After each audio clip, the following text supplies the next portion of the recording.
boys will be boys, and we will let their public sparring continue. Follow-up, there's been some public sparring between Elon Musk and the president's trade advisor, Peter Navarro, on some of these tariffs. Musk actually referred to Navarro today as being, quote, dumber than a sack of bricks.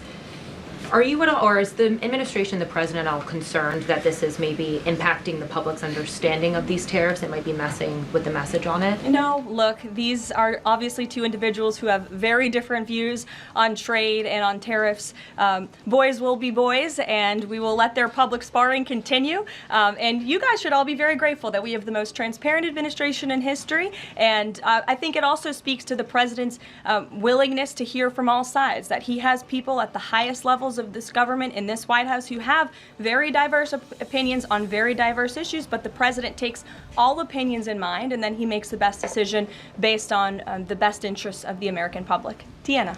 Thanks, Caroline. On Truth Social today, Trump was talking about one-stop shopping talks with foreign leaders, bringing leaders to the U.S., to Washington, and talking to them about tariffs, but also other topics.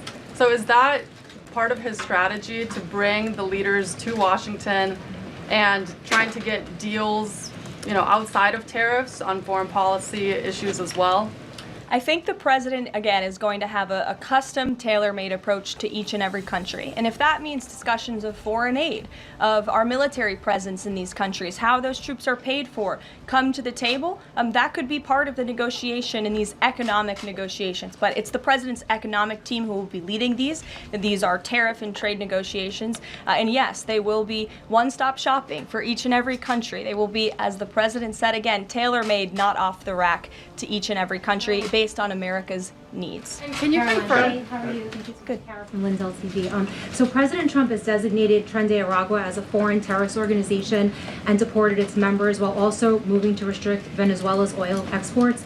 Is the administration preparing additional military or economic actions against Venezuela and the Maduro regime? And my second question is about Supreme Court Justice Amy Coney Barrett. Is the administration have a comment on her decision to go with the liberals and go actually with the Tren de Araguas?